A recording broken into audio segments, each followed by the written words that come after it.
Radhe Radhe friends.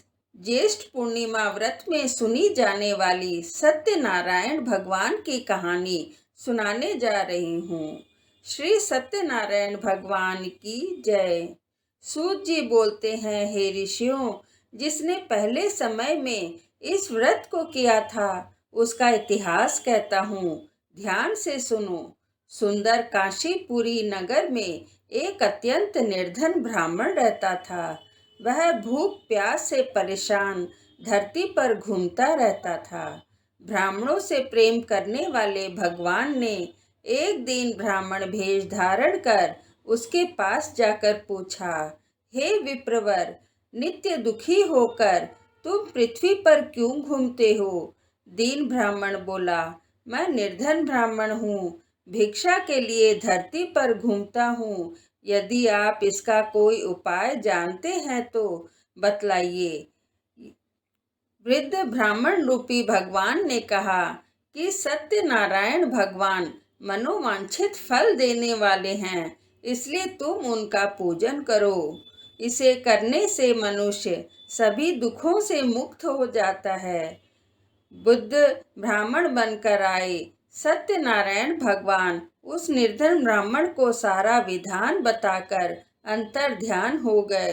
अगले दिन सुबह उठकर अपने मन में संकल्प लिया कि मैं सत्यनारायण भगवान का व्रत करूंगा और अपने नित्य कर्मों से निर्वित हो वह भिक्षा के लिए चल पड़ा।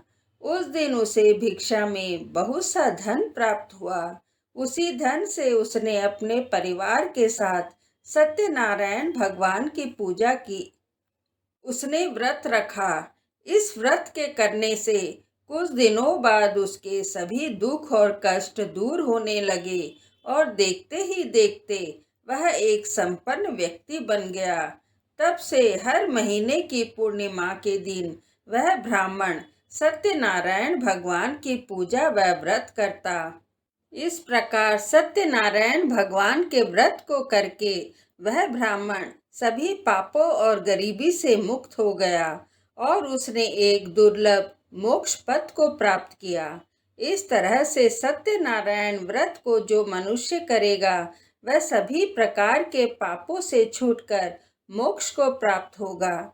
जो मनुष्य इस व्रत को करेगा वह भी सभी दुखों से मुक्त हो जाएगा।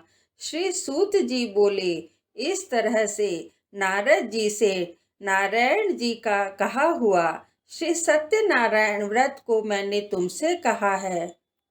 श्री सूत जी ने कुछ पल रुक कर कहा, सत्य को नारायण के रूप में पूजना ही सत्यनारायण की पूजा है। इसका दूसरा अर्थ है कि संसार में एकमात्र नारायण ही सत्य है, बाकी सब माया है। सत्य में ही सारा जगत समाया हुआ है।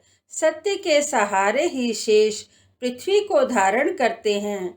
श्री सूत जी ने कहा, हे ऋषि मुनियों, श्री सत्यनारायण भगवान का व्रत और पूजा मनुष्य को सभी चिंताओं से मुक्त करके अन्न धन के भंडार को भरने वाला है और जन्म जन्मांतर से मुक्ति दिलाकर मोक्ष को प्रदान करता है। इसलिए मनुष्य को यह व्रत जरूर करना चाहिए। प्रेम से बोलो, सत्यनारायण भगवान की जय।